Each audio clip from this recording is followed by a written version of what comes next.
sudah selesai. Inilah perkataan Tuhan Yesus yang keenam. Ketika di atas kayu salib mengalami penderitaan. Saudara, kita melihat Yohanes pasal 19 ayat 30. Berkata demikian, sesudah Yesus meminum anggur asam itu, berkatalah Yesus, sudah selesai. Lalu Yesus menundukkan kepalanya dan menyerahkan nyawanya. Saudara yang terkasih dalam Tuhan, di Jumat Agung ini berita yang mengejutkan dunia. Jumat yang lalu persisnya sepatu ini diluncurkan. Dan tepat pada hari ini saya terus mengikuti beritanya, Nike menggugat akan hal ini. Nike menyangkal bahwa dia menerbitkan sepatu ini. Sepatu ini adalah sebuah penghinaan yang teramat besar, penistaan terhadap kekristenan. Tetapi inilah yang terjadi. Kita tidak tahu maksud Tuhan apa, tetapi kita tahu Tuhan tetap mengontrol dunia. Mengapa persis di dalam Jumat Agung ini sepatu ini hadir di dunia? Mengapa saya mengangkat hal ini? Karena sepatu ini dituliskan 666. Kedua, sepatu ini dituliskan ayat Lukas pasal 10 ayat 18. Sepatu ini ada satu tetes darah di dalamnya. Saudara, sepatu ini juga memakai logo. Saudara lihat itu logo setan. Dan di kardusnya, ya saya tidak tampilkan, di kardusnya itu gambar setan. Sepatu ini di dalamnya tempat pijakan itu semua ada salib terbalik dimasukkan. Dan saya jadi teringat begini. Waktu Yesus berkata bahwa akan ada orang yang memang dimana menjual Yesus. Tentang kematian Yesus memang tertulis. Tetapi orang yang menjual Yesus itu, biarlah dia tidak pernah dilahirkan. Saudara, kita tidak mengatakan pasti nama itu Yudas, tetapi pasti Yesus dijual. Tapi yang menjual itu, sungguh orang itu harusnya sebaiknya dia tidak mengalami sebuah kelahiran. Saudara, Alkitab menyatakan dengan jelas ada masa-masa akhir zaman. Kita tidak tahu apa maksud dari semua ini, tapi kita tahu bahwa semua yang diizinkan terjadi selalu menggenapi apa yang Tuhan nyatakan. Ketika Yesus di atas kayu salib tidak ada yang tulang patah. Itu untuk menggenapi apa yang dinubuatkan. Ketika Yesus di atas kayu salib harus berkata haus. Itu menggenapi. Ketika semua pernyataan-pernyataan di atas kayu salib ternyata sudah pernah dinubuatkan. Nah, kita tidak tahu siapa yang akan dengan butanya melakukan segala sesuatu yang tertulis dalam kitab suci. Tapi jelas kalau kita lihat tanda-tanda akhir zaman, segala sesuatu begitu mengerikan muncul di akhir zaman ini. Saudara yang terkasih dalam Tuhan, ini mengingatkan saya tentang Yohanes pasal 1 ayat 11. Ia datang kepada milik kepunyaannya, tetapi orang-orang kepunyaannya itu tidak menerimanya. Kalau saudara baca di bahasa Indonesia sehari-hari, ia datang ke negerinya sendiri, tetapi bangsanya tidak menerima dia. Yesus datang kepada kepunyaannya, tapi orang kepunyaannya tidak menerimanya. Saudara, inilah kesedihan yang dalam sekali. Saudara, saya pernah menemukan sebuah cerita di 2 minggu yang lalu, di mana tangis seorang ibu di Semarang usai dilaporkan anak ke polisi karena warisan. Ya, nama ahli waris diubah. Nah, anak laporkan ibu kandung ke polisi. Saudara, mengapa ibu ini dilaporkan? Karena ibu ini mengubah warisan supaya dia lihat kondisi anak yang ketiga ini nggak benar, dan memang dia ubah karena anak yang ketiga memulai mengubah warisan papanya. Papanya menurunkan warisan untuk ketiga anak, anak yang terakhir ini dengan diam-diam mengubah untuk dirinya sendiri. Mamanya tahu ini nggak benar, dia tahu suaminya nggak menulis untuk anak yang ketiga, maka dia ubah. Tetapi anaknya yang begitu licik sudah memakai notaris, waktu papanya meninggal sudah mengubah dan membohongin semuanya. Nah saudara, betapa sedihnya hati ibu ini ada anak yang seperti itu. Jahat sama kedua kakaknya, jahat sama papa yang sudah meninggal, jahat kepada mamanya, dan berani melakukan itu. Siapa yang tidak sedih? Bahkan ketika mamanya membenahi dan membenarkan, meluruskan tindakan anaknya, anaknya melaporkannya ke polisi. Saudara, gempar saudara di Semarang. Dan bukan hanya Semarang, seluruh Indonesia saudara. Kita sedih mendengar berita ini. Saudara, kalau kita jadi orang tua, diperlakukan begitu sama anak. Bahkan anaknya tidak lagi anggap sebagai orang tua. Ditolak untuk mengakui bahwa ini ibu kandungnya. Dengan perbuatan melaporkan ibu kandungnya. Bukankah dia menyatakan dia tidak akui ini ibu kandungnya? Bagaimana kalau ibu kandungnya masuk penjara? Dia nggak peduli. Bagaimana kalau ibu kandungnya mati? Dia nggak peduli. Saudara, Yesus Kristus yang datang ke dalam dunia, saudara, ditolak saudara. Dari lahir sampai mati. Waktu lahir mau dibunuh sampai mati saudara. Semua dari perjalanan itu adalah penolakan. Penolakan oleh dunia, penolakan oleh milik kepunyaannya. Inilah yang terjadi pada kehidupan Yesus. Kita hari ini mengalami penerimaan dari Bapa di surga. Karena ada satu pribadi yang ditolak. Yesus Kristus. Yesus lahir di tempat tidak layak. Mana yang layak? Palungan saudara. Apa nggak ada tempat yang lebih layak lagi di dunia? Saya mau tanya, siapa di dunia yang lahir yang begitu tidak layak? Yesus. Lalu mati di kayu salib. Bahkan kuburan pun pinjaman. Saya mau tanya, siapa yang mengalami kematian seperti itu? Apakah tidak ada tempat yang lebih layak buat mati? Lahir tidak layak. Mati di tempat tidak layak. Saya berpikir, kenapa Yesus harus alami ini? Mati di tempat tidak layak. Lahir juga di tempat tidak layak. Karena saudara, supaya saudara dan saya yang masih berada di tempat yang tidak layak, jangan lagi di tempat itu. Dia tidak mau saudara ada di tempat yang tidak layak. Saudara, perbuatan gelap itu bukan tempat saudara. Saudara tidak layak di tempat yang gelap. Saudara sudah diberikan terang ilahi. Kalau saudara masih hidup dalam dosa-dosa, itu bukan tempat yang layak untuk saudara. Yuk, pindahlah. Tuhan sudah mati untuk engkau. Dia tidak mau saudara ada di tempat yang tidak layak. Oleh karena itu dia mati di tempat yang tidak layak. Supaya saudara berpindah dari yang tidak layak ke tempat yang layak. Inilah kasih Tuhan. Inilah kebaikan Tuhan. Saudara, kasih Allah tidak bergantung pada respon manusia. Sampai hari ini pun banyak manusia menolak akan Kristus. Sampai hari ini dalam perbuatan, dalam kenyataan hidup kita, masih banyak kita yang menolak akan kasih Tuhan. Saudara berkata, kapan saya menolak kasih Tuhan? Coba renungkan. Ketika kita tidak menjalani kehidupan kita dalam perbuatan yang sesuai dengan firman Tuhan. Bukankah dengan perbuatan kita sedang menyatakan kita menolak Yesus yang sudah mati bagi kita? Dia sudah datang dengan di tempat tidak layak, mati di tempat tidak layak. Kalau hari ini perbuatan kita masih adalah perbuatan kegelapan yang tidak pantas, bukankah kita sebenarnya menolak kasih Tuhan? Tapi puji Tuhan, ketika saya renungkan kalimat Yesus sudah selesai, kasih Allah telah menggenapi nubuatan di Kejadian pasal 3 ayat 15. Saudara tahu Kejadian pasal 3 ayat 15? Di dalam teologi disebut proto-evangelium. Saudara, Injil yang pertama. Ketika Adam dan Hawa jatuh dalam dosa, mereka tidak punya jalan keluar. Yang mereka tahu bersembunyi, yang mereka tahu menutup diri. Yang mereka lakukan adalah takut bertemu dengan Allah. Itulah orang yang berdosa. Kalau berdosa, takut berjumpa dengan Allah. Saudara, apa yang Tuhan lakukan? Tuhan berkata, aku akan mengadakan permusuhan antara engkau dan perempuan ini. Antara keturunanmu dan keturunannya. Keturunannya akan meremukkan kepalamu. Dan engkau akan meremukkan tumitnya. Saudara, bukankah ketika Yesus bukannya ditusuk di lambung, justru tulang kaki yang dipatahkan.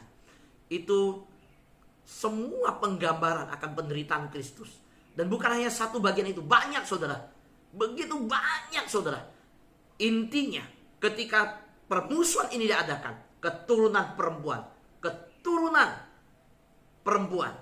Seharusnya dalam tradisi Yahudi, keturunan itu dari patriarkik, dari pria.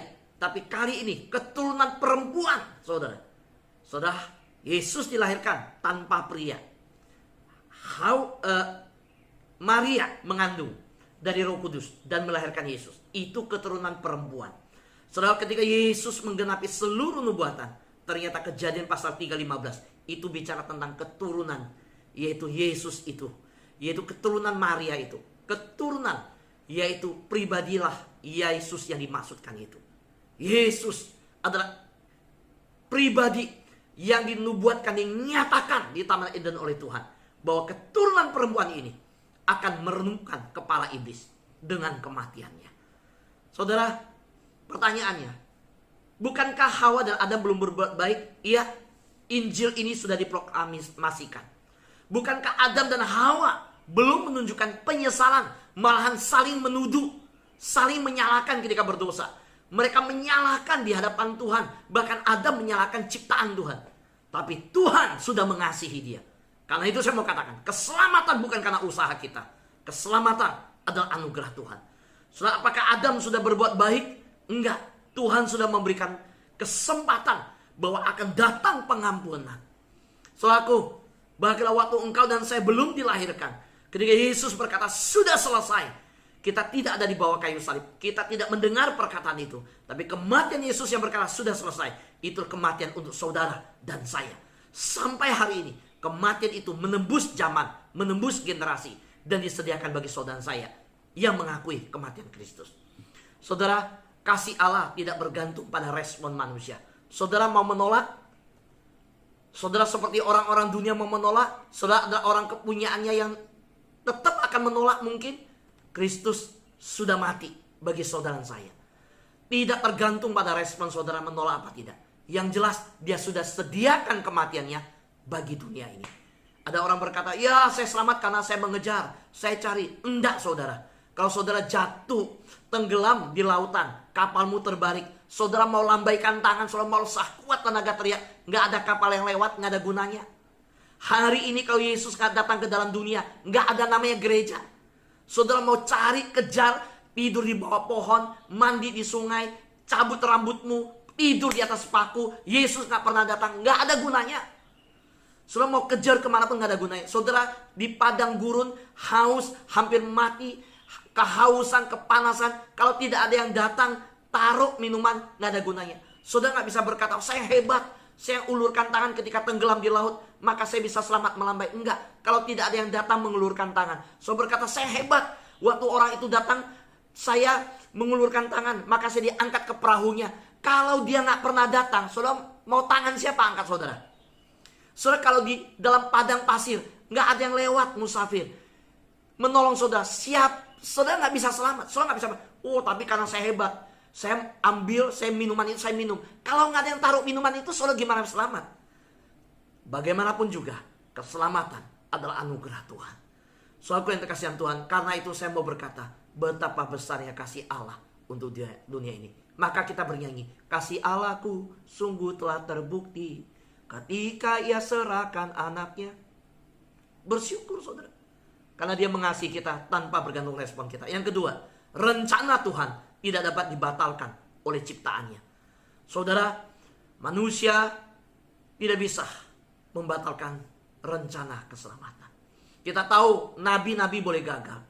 Abraham dipilih, Abraham tidak tetap pada panggilannya. Dia akhirnya sama Hagar, lahirlah Ismail. Tetap rencana keselamatan Tuhan tidak bisa dihalangi.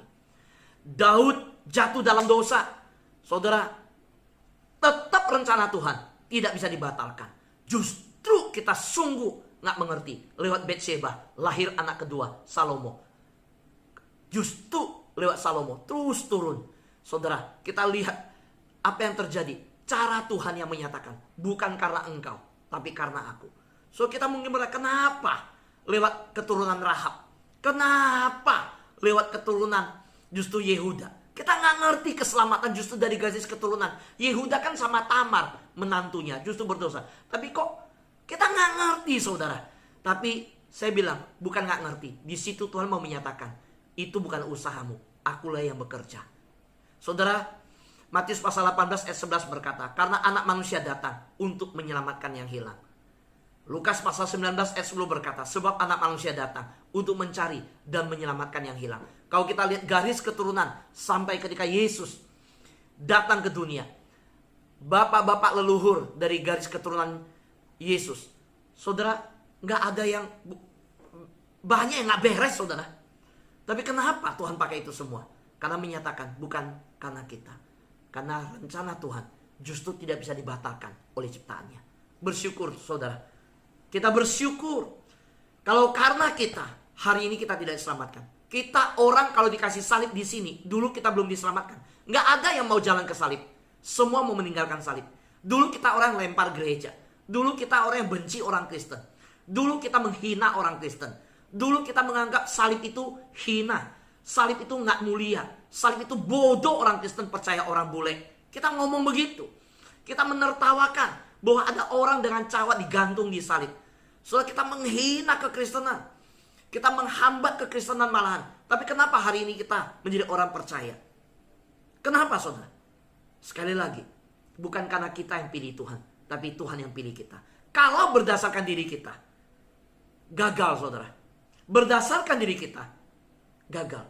Tapi puji Tuhan, rencana keselamatan bukan berdasarkan diri kita, tapi berdasarkan Tuhan yang mencari hidup kita. Puji Tuhan, saudara. Hari ini saya mau menyampaikan apa arti sudah selesai. Ketika Yesus di kayu salib berkata sudah selesai, segala kejahatan dan permusuhan para penganiaya Yesus telah selesai. Saudara, yang kedua, rancangan dan perintah Bapaknya mengenai penderitaannya telah tergenapi. Kalau kita lihat yang pertama, musuhnya menganiaya, musuhnya menempeleng, menghina, meludahi. Udah, lakukan, silakan berbuat. Semua sudah selesai. Ketika Yesus berkata sudah selesai, mereka mau berbuat apapun, itu semua yang terakhir. Semua penghinaan sudah selesai. Saudara, rancangan dan perintah Bapa mengenai penderitaan Yesus sudah digenapi Yesus di kayu salib. Ketika Yesus berkata sudah selesai, artinya segenap perlambang dan nubuatan perjanjian lama yang menunjukkan kepada semua penderitaan Mesias telah terlaksana dan terjawab. Jadi semua di perjanjian lama, nubuatan, perlambangan, semuanya sudah digenapi Yesus lewat penderitaan Yesus. Apa arti sudah selesai? Bahwa hukum seremonial, ya, perayaan-perayaan, tata cara bawa domba, kambing, semua sudah dihapus dan kewajiban di dalamnya pun sudah diakhiri. Apa arti sudah selesai? Bahwa sudah tamatlah riwayat dosa. Soal riwayat dosa dari Taman Eden, saudara. Seluruh riwayat itu ketika dari Taman Eden sampai Bukit Golgota, pelanggaran manusia sudah diakhiri dengan datangnya kebenaran untuk selama-lamanya. Ketika Yesus berkata sudah selesai, kebenarannya sudah datang. Dosa sejarahnya sudah selesai. Yang keenam, apa arti sudah selesai? Penderitaan Yesus kini berakhir. Seluruh penderitaan jasmani sudah berakhir. Baik penderitaan jiwa maupun penderitaan jasmani sudah selesai. Yesus berkata sudah selesai, bahwa penderitaan jasmani sudah selesai. Penderitaan jiwa juga sudah selesai. Sebelumnya dia berteriak, Eli, Eli lama sabachthani. Penderitaan rohani semua sudah selesai. Yang ketujuh, apa arti Yesus berkata sudah selesai? Kehidupan Yesus kini berakhir. Nafasnya berakhir. Dia siap untuk menghembuskan nafas terakhir. Dan Yesus tidak ada lagi di dalam dunia. Itulah sudah selesai. Saudara, Yesus sebelum mengucapkan kalimat ketujuh, Bapa, ke dalam tanganmu kuserahkan nyawaku. Kalimat terakhir sebelum dikatakan, Yesus berkata, sudah selesai. Kehidupannya sudah berakhir. So, betapa mengagumkannya. Yesus dalam penderitaan yang begitu luar biasa tidak membiarkan satu kalimat nubuatan pun terlewat dari kehidupannya. Hari ini saya mengajak kita bersama-sama melihat 7 arti sudah selesai itu, yang begitu luar biasa. Itu semua untuk saudara saya, hadiah untuk saudara saya. Kita nggak bisa. Nggak ada satu tokoh pribadi pun yang bisa sedemikian tenang dalam kematian, padahal penderitaan rohani begitu besar, penderitaan jasmani begitu besar, penderitaan yang begitu dahsyat. Tetapi begitu tenang berkata, sudah selesai. Hai musuhku, kamu tidak bisa memenjarakan diriku. Kamu boleh memukul aku sampai detik inilah terakhir. Engkau menghina aku, mengolok-olok aku. Pertanyaan saya terakhir. Mari saudara renungkan. Saya pikir-pikir begini saudara. Ada seorang hamba Tuhan pernah berkata. Coba renungkan baik-baik. Bukankah Yesus pernah berkata, waktu di Taman Getsemani orang nangkap dia, Yesus bilang kepada murid yang menghunuskan pedang, memantik, memutuskan telinga serdadu yang datang. Yesus bilang, sarungkan pedangmu. Dia pulihkan orang itu, telinganya dikembalikan. Saudara, Yesus bilang, kamu pikir aku gak bisa panggil malaikat turun? Ingat gak saudara? Ingat kan? Kamu pikir saya gak bisa panggil malaikat turun? Saya mau tanya saudara, sekarang pikirkan. Di atas sayu salib, Yesus bisa panggil malaikat turun gak? Bisa. Sejenak kita siapkan hati kita masuk perjamuan kudus, renungkan baik-baik. Saudara, saya mengimajinasikan, saya memikirkan gini. Selama waktu Yesus digantung di kayu salib, waktu Yesus dihukum dari rumah Kayafas malam hari, ditempeleng, dibawa paginya ke hadapan Pilatus, diolok-olok, dibawa ke Herodes, disiksa oleh Herodes, dikirim balik ke Pilatus.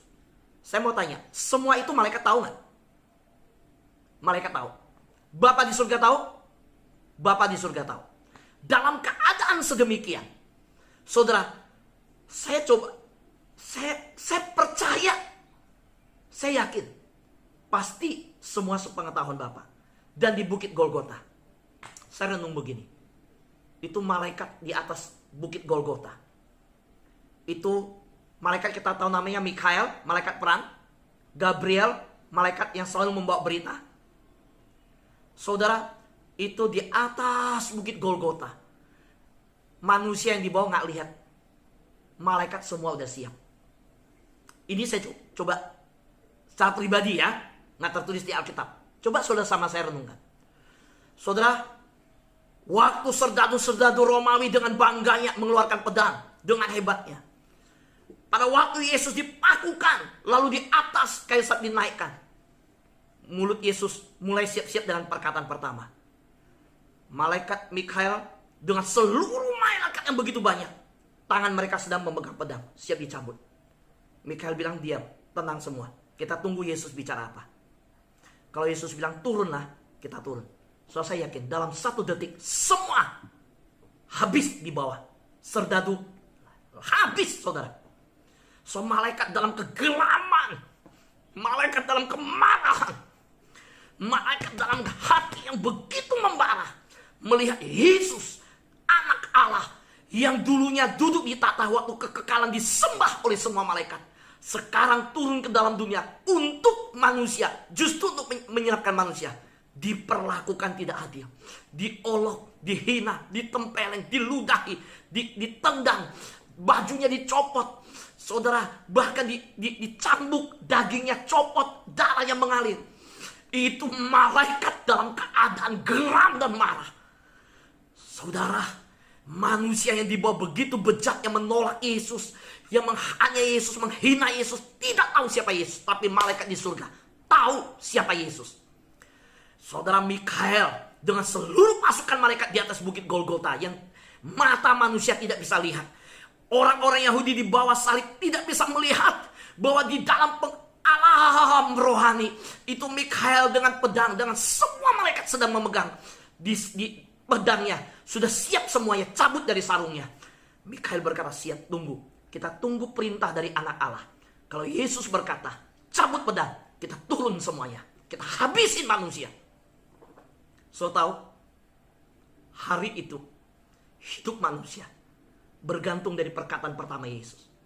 Yang kelihatan di bawah salib yang mengolok-olok Yesus sedang berhadapan dengan pengadilan Allah, sedang berhadapan dengan malaikat-malaikat yang siap untuk turun.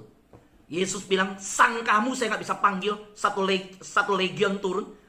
Malaikat bisa. Apa yang terjadi?